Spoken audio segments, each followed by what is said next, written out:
고린도후서 5장 말씀을 보게 되면 그가 이 고린도후서를 쓴 목적이 있습니다.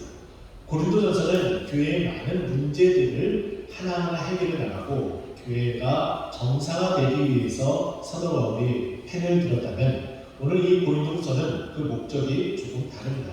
1장부터 7장까지 살펴보게 되면 교회 안에 이제 회복이 되어지고 또 신실하게 하나님의 말씀을 따라 사려고 하는 그들의 그 믿음의 순수성을 더 강화하기 위해서 1장부터 7장까지 썼다면 8장부터 9장까지는 여러 분파가 나뉘어져서 고린도 교회는 골머리를 앓고 또 아리를 하였는데 그 아픔과 그 고통 속에서 사도 바울을 대적하는 자들에게 다시 한번 너희들에게 회개의 기회를 줄 테니 그 마음을 담아서 나와라 이렇게 얘기하니까 그들이 하나님 앞에 회개하고 다시금 바울의 전한 그 말씀을 따라 살려고 하기로 다짐하고 결정을 했습니다. 그들이 이렇게 다짐하고 결정한 그 증표로서 사도 바울의 사역을 위해서 연보를 하고 헌금을 해서 사도 바울에게 보내는 일들이 있었죠. 그리고 10장부터 13장까지는 여전히 회개하지 않고 돌아오지 않는 자들에게 다시금 너희들에게 기회를 주니까 너희들은 다시금 하나님 앞에 돌아와서 나를 따르며 하나님의 그 신실하신 가운데 함께 살아가자라고 고백하며 펜을 들고 그들에게 이야기한 것이 고린도후서 전체적인 내용입니다.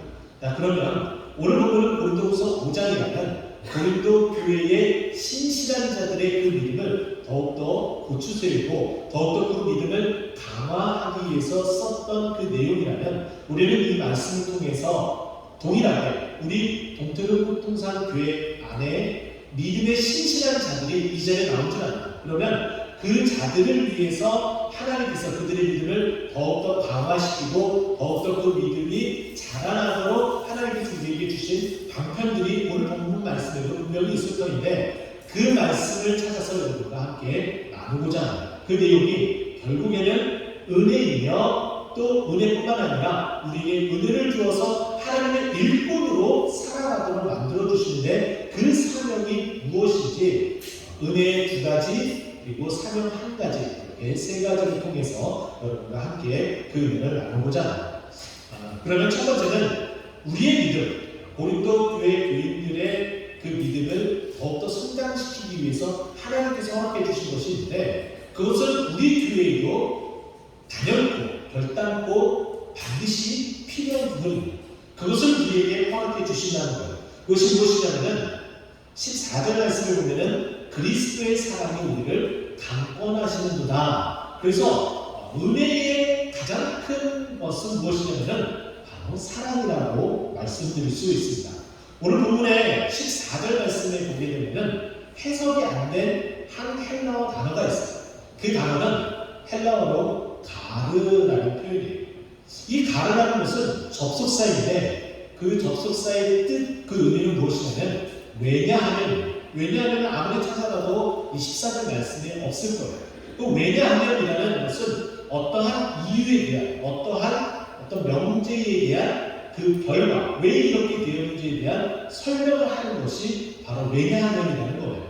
근데 지금 보게 되면 왜냐하면 그리스도의 사랑이 우리를 강권하시는구나 이렇게 말하고 있어요. 그럼 무엇 때문에 왜 이렇게 그리스도의 사랑이 강권하느냐 보시죠. 그것은 바로 13절 말씀하고 연이어서 우리가 함께 봐야 되는데 읽진 않았지만 제가 읽어드리면 이렇습니다.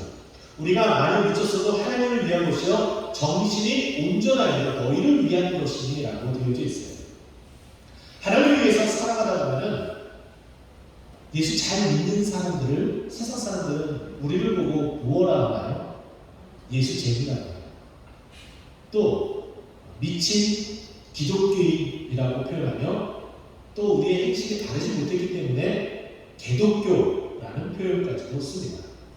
그럼에도 불구하고 우리는 그런 소리를 들으면서도 화가 치밀어 오르지만 우리의 자신을 자아성찰하며 우리가 주를 위해서 다시금 힘차게 살아갑니다.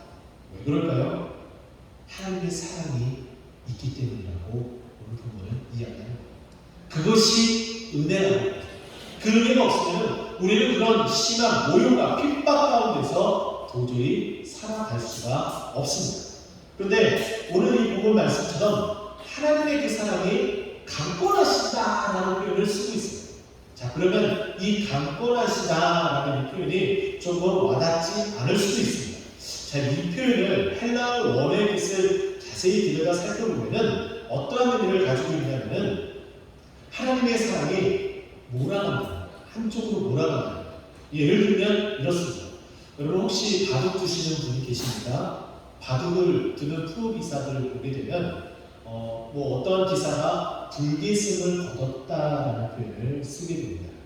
불계, 숫자를 세지 않고 승리를 한다. 이것은 뭐냐면은 상대방 그 기수와 같이 바둑을 두는데 상대방 집이 너무나 적고 그리고 승리한 그 기사의 그 집이 너무나 많기 때문에 이건 세보지 않아도 이 사람이 승리한다 라는 뜻의 표현이 불계승입니다. 보나마나 불보듯 뻔하다는 거예요. 근데 모든 바둑은 다 대국을 마친 후에 속기를 합니다. 첫 바둑알부터 마지막 바둑알까지 그리고 상대방의 불계승을 승인하며 독을 던진다는 표현을 쓰는데 거기까지 갈 때까지 하나하나 그 순서에 따라서 바둑에 속기를 합니다. 그러면 불계승을 거둔 이 승리한 이 기사의 그 바둑을 두는 모습을 보면은 상대방이 불계승으로 패할 수밖에 없게끔 한쪽으로 몰아간다는 거예요. 참 특이한 거예요. 이것은 뭐냐면은 마찬가지로 하나님께서 우리를 그리스도 사랑 안에서 세상 가운데 믿음으로 승리할 수 있도록 우리를 강제적으로 이렇게 몰아가서 이끌어서 반드시 그 어려운 가운데서 벗어나고 이겨내고 승리할 수 있도록 만들어주신다라는 표현이 강권하신다는 거예요. 저는 우리 동들교통상교회가 그리스도의 사랑이 강권하는 줄 믿습니다. 할렐루야. 왜 그러냐면 하나님의 그 사랑이 우리를 점점 이제 암울했었던 시간, 어려웠었던 이 코로나 시대를 벗어나서 승리하고 기지개를 펴고 이제 다른 방식을 할 수 있도록 하나님께서 만들어 가시고 계신다. 그게 그리스도의 사랑이 강권하신다라고 말하고 있는 거예요. 근데 이렇게 강권하신다는 이 신의 바로 그런 뜻을 가지고 있으면서 우리를 그 사랑으로 만들어가는데 그 사랑이 일반적인 사랑이 아니라는 거예요. 그 사랑의 내용의 속성을 우리는 본문 말씀을 통해서 두 가지를 요약해서 우리는 볼 수가 있는데 보십시오. 14절 말씀 보면은 우리가 생각하는데 한 사람이 모든 사람을 대신하여 죽었은즉 모든 사람이 죽은 것이다 라고 이야기해요. 그 사랑의 내용이 무엇인지 우리에게 간략하게 설명을 해주는데 한 사람이 죽어서 모든 사람이 다 죽은 것과 진리없는 대속 죽음을 말하고 있습니다. 로마서 3장 23절 말씀 보면 모든 사람이 죄를 범하였음에 라고 말하고 있습니다. 또 로마서 6장 23절 말씀 보게 되면 죄의 삭은 사망이요 라고 정확하게 우리에게 언급을 합니다. 자, 이 말씀 이 두 구절을 종합해서 보면 모든 사람이 죄를 범했고 그 죄로 말미암아 모두 다 죽게 되었다 라는 뜻으로 귀결이 되어집니다. 자, 그런데 이 두 구절을 종합한 결과가 로마서 5장 11절에 나와요. 읽어드리면 이렇습니다. 이와 같이 모든 사람이 죄를 지었으므로 사망이 모든 사람에게 이르렀느니라 라고 이야기해요. 제가 그냥 간단하게 설명했던 거하고 너무 정확하게 일치하죠. 모든 사람이 죄를 지었고 그리고 그 죄로 말미암아 사망이 모든 사람에게 이르렀다라고 이야기해요. 그리고 우리는 반드시 죽어야 되는 그런 입장에 있는 그런 불가분투한 죄인이라는 거죠. 자, 그런데 여기 보게 되면 우리 14절 말씀을 보면 한 사람이 그렇게 모든 사람이 죽어야 되는데 그 모든 사람을 대신해서 어떻게 했다는 거예요? 대신 죽었다라고 말해주고 있습니다. 이것이 바로 대신 죽음에 대해서 말하고 있는 거예요. 이 대신 죽는다는 것이 이게 쉽지가 않은 듯합니다. 그래서 로마서 5장 7절 말씀에도 이렇게 말하고 있습니다. 의인을 위하여 죽는 자가 없고 라고 되어 있어요. 쉽지 않고 의인을 위하여 죽는 자가 쉽지 않고 어렵다는 거죠. 의인을 위해서 죽는 죽는 자가 쉽지 않다는 것은 있긴 있다는 거예요. 의인을 위해서는 어찌 보면 간혹가다 아주 가뭄에 콩나듯이 대신해서 죽을 수 있습니다. 이런 표현입니다. 그 뒤에 여섯에서 보게 되면은 선인을 위하여 용감히 죽은 자가 혹 있거든. 좋은 사람, 그 선인을 위해서 용감하게 자기 목숨을 내던지는 자가 혹은 있다는 거예요. 둘 다 표현하면 의인이나 선인을 위해서 죽은 자가 아주 조금 가뭄에 콩나듯이 그렇게 있기는 있다라는 거예요. 의인과 선인을 위해서.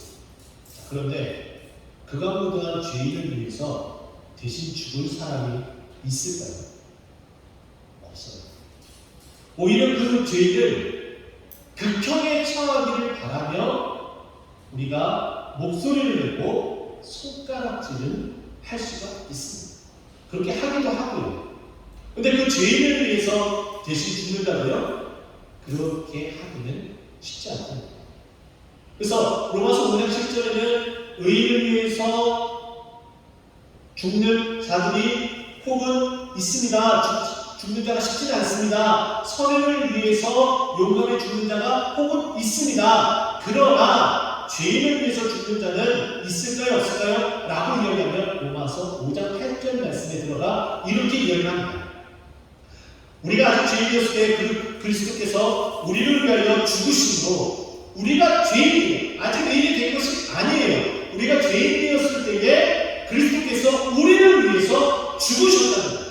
그런데 이렇게 죽으신 것은 어떠한 의미를 가지고 있는지 우리에게 분명히 말해주는데 하나님께서 우리에 대한 하나님의 그 자기의 사랑을 확증한다. 이 말은 뭐냐면 하나님이 우리를 사랑한다고 말씀하셨어요. 말만 한 것이 아니라 어떻게 사랑했는지 실질적으로 몸으로 몸소 보여주셨는데 그것은 너희가 죽어야 되는데 내가 너희를 위해서 너희 죄를 용서해 주기 위해서 너희 죄를 가지고 내가 십자가에 죽었다. 왜? 사랑하기 때문에. 이게 대속죽음이에요. 이 대속죽음 때문에 이 사랑에 겨워서 내가 축복받기 위해서 온 것이 아니라 그 사랑 때문에 이 자리에 앉아있는 거야. 할렐루야. 우리는 이 사랑 때문에 이제는 그 삶의 모습이 바뀌어지고 다시금 새롭게 변화가 되었기 때문에 우리는 이제 하나님의 영광을 위해서 살아가는 자들이 된 거예요. 그래서 두 번째는 우리의 그 사랑이 어떻게 역사하는지 우리에게 보여주고 있는데 그것은 어떠한 모습이냐면 그 사랑으로 인해서 우리는 더 이제 하나님 앞에 한 걸음씩 더 나아가요. 그 모습은 어떤 모습이냐면 17절 말씀입니다. 그런즉 누구든지 그리스도 안에 있으면 새로운 피조물이라 이전 것은 지나갔으니 보라 새 것이 되었다. 이렇게 새 것이 된 삶이 된다면 이제는 어떻게 해야 되느냐? 그 삶을 위해서 어떻게 15절의 말씀 보면은 다시 살아나시는 이를 위하여 살게 하려 함이라. 우리가 사랑을 받았다면 대속축복으로 사랑을 받았다면 우리는 그 은혜의 강림으로 이제는 어떻게 살아가야 되느냐? 하나님의 영광을 위해서 살아가야 된다고 말하고 있어요. 우리는 이제 하나님의 그 은혜의 그 사랑을 받았기 때문에 그 삶을 얻었기 때문에 그 삶을 허락해 주신 그리스도를 위해서 하나님을 위해서 살아가야 된다고 말하고 있는 거예요. 우리는 이제 새로운 피조물이 되었습니다. 그렇기 때문에 이전 것은 지나갔고 이제 더 이상 과거에 얼린 삶이 아니라 과거에는 어떻게 살았는지 어떤 모습으로 질타를 받는 삶을 살았는지 모르지만은 이제는 그 삶이 바뀌어서 하나님의 영광을 위해서 살아가야 되는 거예요. 그래서 사도 바울은 갈라디아서 2장 20절에 이렇게 증거를 하고 있습니다. 내가 그리스도와 함께 십자가에 못 박혔노니 그런즉 이제는 내가 사는 것이 아니요 오직 내 안에 그리스도께서 사시는 것이다. 나의 이제 죄악된 그 삶은 그리스도와 함께 십자가에 못 박혔습니다. 이제는 내가 다시는 살아가는데, 십자가에 못 박힘으로 말미암아 다시 살아가는데, 이제 내가 사는 것은 오직 내 안에 계신 그리스도께서 사는 것입니다 라고 고백하는 거예요. 그리고 계속해서 연이어서 이제 이렇게 고백합니다. 이제 내가 육체 가운데 사는 것은, 내가 이제 살아가는 것은 나를 사랑하사 나를 위하여 자기 자신을 버리신 하나님의 아들을 믿는 믿음 안에서 사는 것이다 라고 이야기합니다. 우리에게 허락하신 이 삶은 나의 영이, 나의 안이, 나의 평안함, 나의 이, 그것이 아니라 나를 사랑하사 나를 버리신 하나님의 아들을 믿는 그 믿음 안에 사는 삶을 말하고 있습니다. 우리는 이제 거절받은 그 삶이 아니라 하나님께 영광을 돌리는 삶을 살아야 된다는 이야기입니다. 그래서 고린도전서 10장 31절로 우리에게 이렇게 말하고 있죠. 그런즉 너희는 먹든지 마시든지 무엇을 하든지 간에 하나님의 영광을 위하여 하라고 말씀하고 있습니다. 우리의 삶이 하나님의 영광을 위해서 달려가야 합니다. 우리의 진심 다 그 목적대로 하나님의 영광을 위해서 살아가는 것이 은혜의 방편입니다.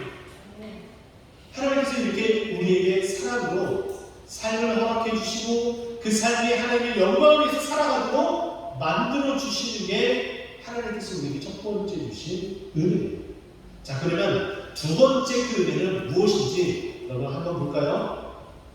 하나님께서 이제 어떻게 하시는지 보게 되면 16절 말씀입니다. 그러므로 우리가 이제부터는 어떠한 사람들이 육체를 따라 알지 아니하노라 비록 우리가 그리스도도 육신을 따라 알았으나 이제부터는 그같이 알지 아니하노라. 여기에 이 16절 말씀 보게 되면 알게 된다라는 단어가 두 번 나옵니다.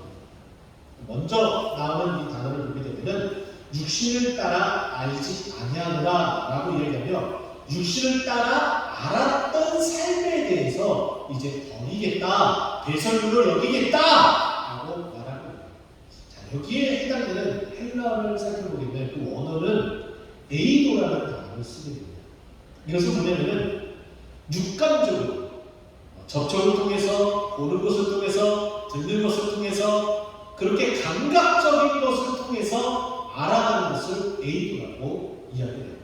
자, 그러면 그 뒷부분에 보게 되면은 이제부터는 그같이 알지 아니하노라 라고 얘기하며 이제 새로운 알에 대한 그 단어를 이제 어떤 단어를 사용하게 되냐면은 기노스코라는 단어를 사용하게 됩니다. 이거는 계시를 통해서 알아가게끔 만드는 거예요. 하나님께서 말씀을 통해서 우리에게 알려주시겠다라고 말하고 있는 거예요. 체험과 경험으로 그 말씀에 기록된 그 말씀이 나의 삶에 그대로 적용이 되어지고 그대로 실현이 되어져서 그 말씀의 그 은혜에 파묻혀서 내가 비로소 하나님을 더욱더 알아가게끔 하나님께서 만들어 주시겠다. 이전에는 초등학문을 아는 자처럼 아주 어리석은 자로서 그냥 듣는 것으로 깨닫는 만다는 것인데 이제는 그것이 아니라 하나님의 은혜를 직접 체험을 해서 더 풍성하게 알게끔 하나님이 만들어 주시겠다는 거예요. 우리는 욥이라는 인물을 너무나 잘 알고 있습니다. 그는 동방의 의인이었습니다. 그는 부자였고 그리고 자녀도 있었습니다. 하나님 앞에 흠이 없는 자로 여김을 받은 자였습니다. 그러나 시험을 받게 되죠. 재산은 다 사라지게 되고 10명의 자녀는 한 자리에서 다 죽게 되는 정말 이와 같이 마음이 억장이 무너지는 일이 이렇게 찾아올 수 있을까라고 생각이 들 정도였습니다. 바로 그때 친구들이 찾아와서 위로한다고 그리고 조문한다고 얘기했지만 오히려 그것이 욥에게는 화를 불러일으킬 정도로 전혀 도움이 되지 않았습니다. 그러나 후일에 자신이 얼마나 교만한 자였는지 깨닫게 되며 욥기 마지막 장 42장에 들어가서 욥이 깨달은 말을 이렇게 표현을 하고 있습니다. 욥기 42장 5절 말씀인데요. 내가 죽기 대하여 귀로만 들었사오나 이제 눈으로 주를 배우나이다. 저는 여기에 눈과 귀 이 두 표현이 다 감각적인 것으로 나타내기 때문에 이것은 다 에이드라고 표현할 수 있는데 좀 다른 모양으로 이것을 해석을 해야 돼요. 그래서 귀로만 들었다는 것은 그저 내가 단편적인 지식으로만 깨닫는 그런 하나님인데, 눈으로 봤다는 것은 내 삶에 어떻게 하나님께서 역사하는지 그것을 몸소 체험하고 깨닫게 되었습니다. 이제 진짜 참 하나님을 만났습니다. 이처럼 욥의 고백처럼 여러분도 단편적인 성경을 내가 그냥 지식으로만 알고 그렇게 되어 있는 그런 표현이 아니라 마치 소가 되새김질을 하듯이 내 안에 그 말씀이 역동적으로 역사해서 그 말씀이 내 삶에 그대로 적용되어지는 은혜가 이렇게 간절히 소망합니다. 여러분 보세요. 머리는 무거워져. 지식으로만 하나님을 알게 되면 머리만 무거워집니다. 쓰러지게 되면 이 쓰러짐으로 인해서 더 이상 못 일어납니다. 그러나 에베소서의 말씀처럼 믿는 것과 아는 것이 하나가 되어 그리스도의 장성한 분량까지 이르게 되면 이 머릿속에 있는 이 단편 지식의 그 말씀이 믿음, 이 마음 가운데 중심으로 자꾸 내려옵니다. 그럼 어디가 무거워지나요? 마음, 믿음이 무거워집니다. 여러분 오뚜기를 아십니까? 오뚜기 잘 아시죠? 아이들이 장난감. 아이들이 장난감하고 오뚜기를 넣고서 툭 쳐요. 그럼 오뚜기는 어떻게 됩니까? 벌러덩 쓰러져. 그러나 이내 무게중심이 어디 있기 때문에? 아래에 있기 때문에 다시금 일어섭니다. 7.8기 아니 그보다 더한 어떠한 어려움이 찾아오더라도 쓰러지면서 완전히 거꾸로져서 넉다운되는 것이 아니라 다시금 일어나서 온전한 믿음 생활을 할 수 있도록 승리케 하시는 게 우리 하나님의 우리를 향한 뜻이에요. 우리는 그래서 자꾸 이 말씀을 체험해요. 그래서 오뚜기 시간이 되어야 된다는 거죠. 속수일체에 있는 제 이탄 다른 교회는 정말 이런 표현 너무 좋죠? 오뚜기 시간이 내 시간이 되기를 간절히 축원드립니다. 그것은 알고 통해서 하나씩 알아가는 거예요. 단편적인 지식이 아니라 그 말씀을 내 삶에 체험이 되어져서 그것이 진짜로 그 말씀으로 내 안에 역사함이 됩니다. 할렐루야. 하나님이 이런 두 가지 그 은혜를 주셨다면 이제는 하나님께서 우리에게 사명을 주십니다. 사명은 무엇인지 보게 되면 이렇습니다. 18절 말씀부터 19절 말씀을 쭉 읽어나가게 되면 어떤 단어가 계속해서 중복되느냐? 화목이라는 단어가 계속해서 중복이 됩니다. 말씀 보세요. 우리를 화목하게 하는 직분을 주셨다라고 이야기해요. 우리는 화목하지 못한, 하나님과 화목하지 못한 존재였는데 하나님이 예수 그리스도가 우리를 위해서 계속 죽음으로 말미암아 우리가 하나님과 화목하게 되었고, 그리고 그 화목하게 된 우리들을 향해서 화목의 직분을 주셨다. 그리고 화목하게 할 수 있도록 19절 말씀에는 화목하게 하는 하나님의 말씀, 그리스도의 그 십자가의 그 사랑의 그 말씀을 우리에게 전할 수 있도록 부탁하셨다라고 말하고 있습니다. 화목이라는 뜻, 사정을 찾아보게 되면 이런 뜻이 있습니다. 서로 뜻이 맞고 정답다라는 것. 그래서 우리가 화목한 가정이라면 온 가족 구성원들이 다 어떻게 해요? 뜻이 맞고 그리고 정다운 가족입니다. 좀 마음 아픈 이야기지만 우리 성도님들 가운데 이 뜻을 그대로 적용하자면 혼자 신앙생활을 하시는 분이 계세요. 마음이 너무 아프죠. 그러나 하나님께서 그분들의 가정도 조속히 화목하게 해주실 줄 믿습니다.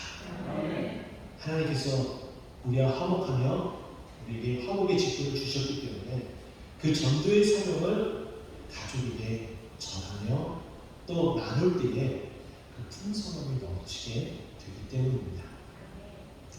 하나님께서 우리와 화목하기 위해서 이런 일을 하셨어요. 에베소서 2장 14절 말씀인데요. 그는 화평이신지라 둘로 하나를 만드사 원수된 것 곧 중간에 막힌 담을 일으켜 보셨다.